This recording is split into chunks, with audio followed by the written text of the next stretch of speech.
So this week is the Yourevolution's first international interview. We go all the way to the US of A. This week we are interviewing a guy by the name of Daniel Allen. So Daniel is a policeman over in America, but he's actually also a life coach. Daniel's somebody that I connected with and struck up a relationship with after doing some personal development work for myself. And I was instantly attracted to the message that he had and the things he had to say. This is a guy who is hugely interested in self-growth, and he's somebody that I think you'll really enjoy tuning into.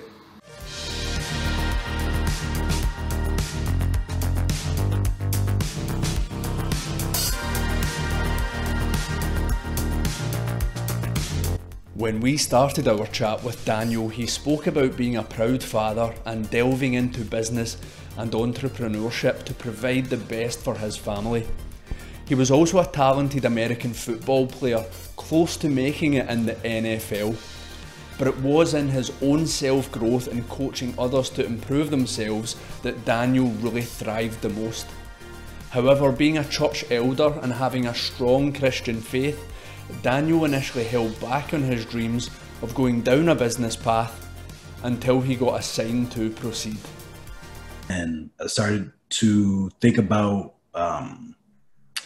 the path I wanted to take entrepreneurially and growing that way. And then one day in December, my son asked me, he was like, "Hey Dad, when are you going to retire from your job?"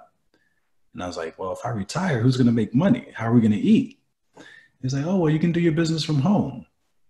And I kind of took that as one of those divine moments where it's like as if God speaks through the children. It was like, all right, well, this is your sign. If you want to go now. So 4 weeks after that, I had started an online apparel store. And that kind of led into this year, around between like January and March. As I have that going, I have my Instagram for that, making connections, selling shirts and hats. And then I began to think about, okay, what are my other gifts? What are my other talents? What do I like to do? What can I do? What does the world need? And that led me into thinking about becoming a motivational speaker. Like people need motivation. People need that drive, that kick in the pants, somebody to light a fire beneath them and get them going. And I was like, well, I can't just be a general motivational speaker. What's going to be like my platform? What is the thing I'm going to build that on? And somewhere along the line, I remembered all the people throughout life who had said to me, "Hey, you ever thought about being a life coach? You ever think about getting into coaching and everything like that?" And I'm like, back then, it really wasn't something in the forefront of my mind, but coming back around to it, I decided to look into it a bit deeper. And once I found out what coaching actually consists of and what it is, I've recognized that I've been doing it for 15 plus years. Because all coaching is leadership. And I've been in, multiple leadership positions, like I said, for over 15 years, whether that was being a captain on my high school football team to being now an elder in my church. But like I said, in getting into like the entrepreneurial space, we know that, people are focused on how do I get better? How do I do more? How do I become more? And I don't know necessarily what changed for me this time, but I recognize that what I was unable to hold intention before now seemed a bit easier to reconcile. The fact that, okay, God has given us this infinite potential and this innate ability to achieve and do great things. And I don't believe it's necessarily possible to offend him in the process. It's not prideful to want to achieve more. And of course, I believe that it's all in kind of keeping a proper perspective of, at least in my opinion, who's in charge here. And I recognize, I'm at least in this capacity, in this state of being that, this body, this life, this world is all finite. Everything that has come about in time is going to end in time. So, for me, just recognizing that growth and change are natural parts of life. And as people, somewhere inside of us is this innate desire to grow and to change and develop. And when that desire isn't there, it's because other needs aren't met to start. So I am now on a journey and on a mission to really help people to recognize and see your potential is infinite. You have the ability to do great things and that nothing's impossible. And I kind of tell my kids, you know, several times a week, if you see it in your head, you could hold it in your hand. You know, there's nothing that can't be done. And that's really kind of the driving force pushing me. What we've heard about the mission, and it chimes so much. I'm loving every minute of this. But it'd be good to hear a bit more about your backstory. You know, like we're obviously all the way over here in Scotland. We've probably grown up in different contexts. Be good to hear about where you come from, how you got on the path, all that good stuff. What was life like growing up? So I grew up in Connecticut, it's the East Coast, Northeast Coast, United States. Had a two-parent household, grew up mom and dad, two brothers, a sister in the household for a little while. And my sister eventually moved out. She moved to North Carolina when I think we were like 4 or 5 years old. And so growing up in the house for a majority of the time, it was just me and my two other brothers, one older, one younger. So I had that middle child syndrome going on. So life for the most part, I don't remember a lot of the bad or the negative. I don't know if it was because life was just really that good, or I found a way to not focus on it and not really put much attention on it. But you know, there are a few things that do kind of stand out, and they're basically stories that my parents or accounts that my older brother would remember. And one of them in particular was a time where my mom said that, you know, we really didn't have food in the house. We didn't have much. And, you know, it wasn't that we were wondering where, you know, the next meal was coming from, but just knew that that things would be okay. And so she says that, you know, there was a service at church, and after the service they had, I guess refreshments. They have food after the service, and after everybody had left, one of the ladies told my mom, like, hey, we have, you know, extra hot dogs and stuff. You want to take them with you? And my mom was like, sure, great, thanks. You know, and it's like, boom, need met. And so while I wasn't consciously aware of the situation, I believe that, you know, we intuitively are aware of more that's happening around us than we are in our conscious mind. So as I think about my life and where things kind of have gone, I think that's one of the situations that kind of stand out subconsciously for me. Because one thing that I firmly believe is that no matter what the situation is in life, everything's going to be okay. Like, we are loved, we are cared for, we're going to be taken care of. So that frees us up to then live and take chances. But beyond that, everything that I've achieved, everything that I've done, you know, athletically speaking, I've had to grind for. And I ended up in a really good space toward the end of my football playing days. You know, getting a bunch of awards and recognition for my on-field exploits. And just having the opportunity to be a leader, you know, to be that person that others can kind of rally around and know that, okay, in crunch time, you know, I know DA is going to step up, so I want to step my game up too. I want to be the one, like, I want to make a play too. I did have dreams of playing in the NFL, and I always say I got to the doorstep and decided that that's not what I wanted to do anymore. I ended up in San Jose, California at an arena football team tryout, and during the practice one day I was standing there, I looked up at the sky, and I was like, you know, I asked myself, what am I doing with my life? I'm out here playing a game, but life is more.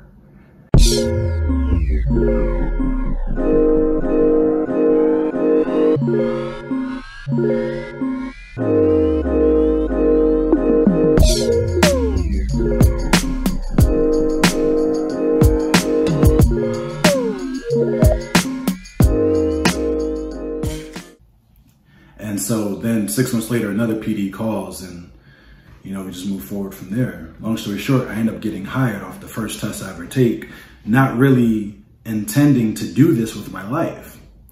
But it opened up a door where it kind of helped me provide for the family. You know, we've had insurance and benefits and all of that, and we've been able to live. And it's so interesting because as I thought about it over the last few months, I remember saying to my friend, you know, being a cop isn't really, you know, my thing.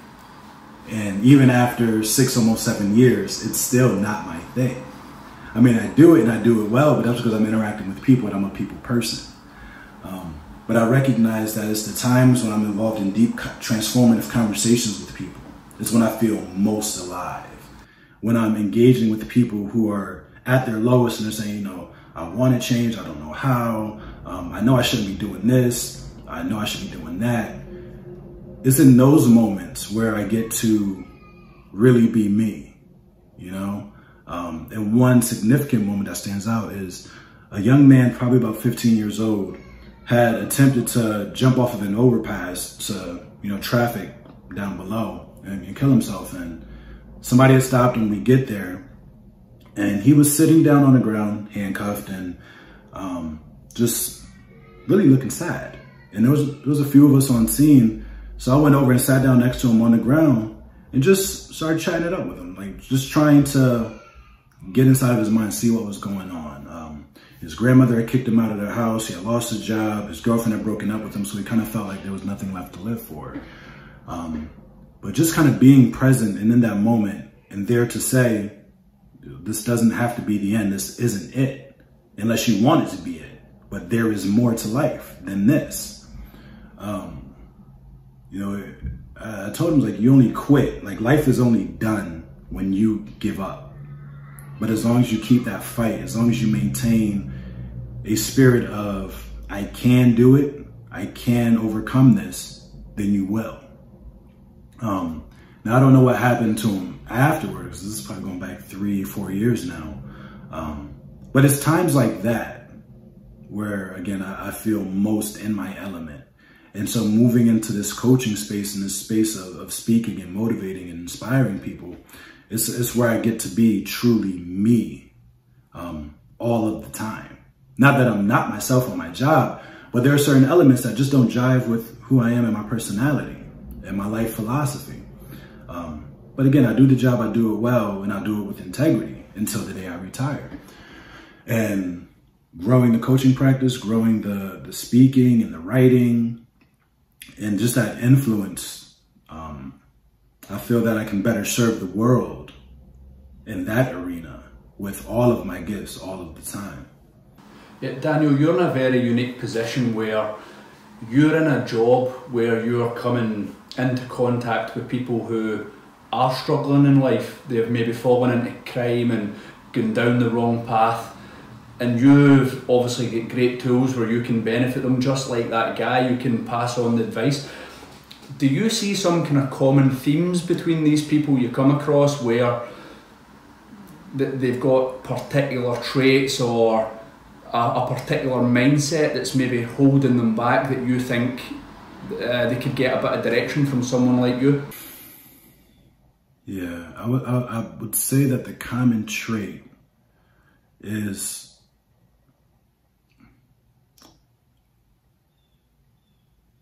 I don't want to say hopelessness, but it's not recognizing the opportunities that are available.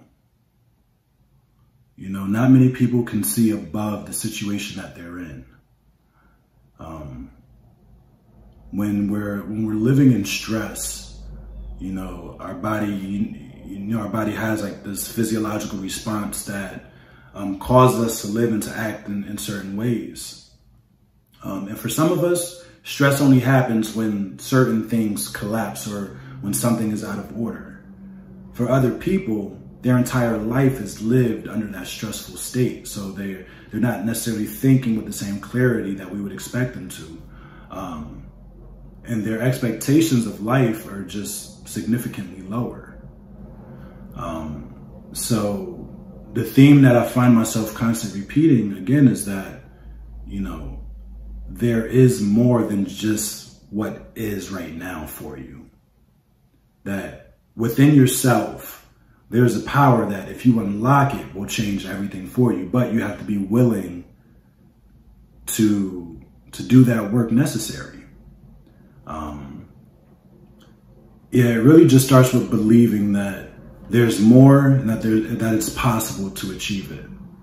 One of the core messages of the Yourevolution is really around personal responsibility. So for us, the whole purpose of the channel and the whole purpose of what we're trying to build is about, it's obviously centred around health, well-being and self-growth. But core to that is the idea that none of that can happen, i.e. being well, being balanced, achieving that growth that you want to achieve. It can't happen without the personal responsibility, i.e. that person takes full accountability for everything in their life. Mm-hmm. Is that a common theme that you also see across the pond? Is that something that's going on in your part of the world? Yeah, man. I think that's a law of life in general. That if you're going to have something, or if you're not going to have something, you have to recognize that it starts with you. Nobody else is responsible for us in that sense. You know, something I'm building into my children is that sense of accountability. You know, I tell my oldest son all the time that when you do something, own it. You know, you don't have to beat around the bush. You don't have to lie. You don't have to be afraid of what I'm going to say. If you broke it, if you knocked it over, if you hit your sister, if there was something that you were supposed to do but didn't do, just own it. Because in that is not only a sense of responsibility, but there's power in that, you know? Knowing that, okay, nobody else is responsible for my condition. I am. No one else is responsible for feeding my family. I am.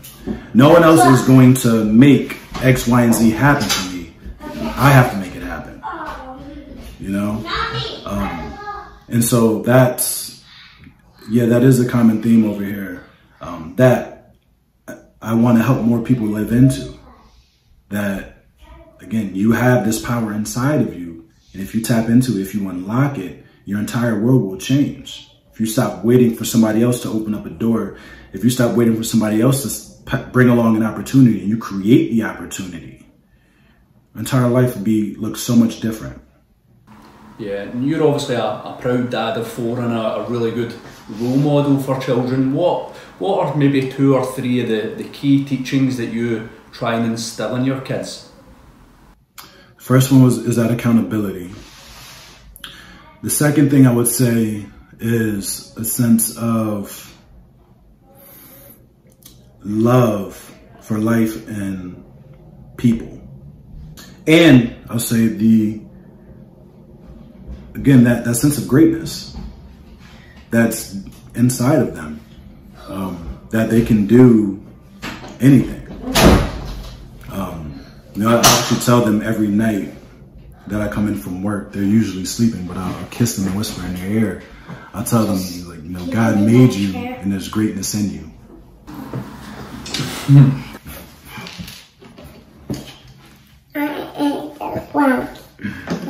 Yeah, you can't stay though. Daji, you turning the light around, kid? What? All right. It's too bright. Yeah, it is. Let go. All right, Daji, take Jen downstairs. But if y'all hang out, y'all gotta be quiet. Yeah. So, so it's the accountability piece, the respect for love and respect for all life, and that sense of greatness that's inside of you. I think with those are like 3 foundational themes that I find myself reiterating to them. And it's funny how my oldest son, I think he just kind of picked it up, or he's been more aware of it, at least than I was at his age. He said to me one day, a beetle had landed on my shirt, and he saw it. He was like, "Dad, don't kill it. That beetle's a part of life." I'm like, you're right. And he and I took a walk the other day, and out of nowhere he says that they should build less roads and plant more trees. And I said, why? It's like, because when they build roads and sidewalks, they destroy the animals' homes. I was like, you're right. You know, while sidewalks are beneficial to us, you're not wrong. So somewhere along the line, he's picking up what I'm putting down. And that's great to see.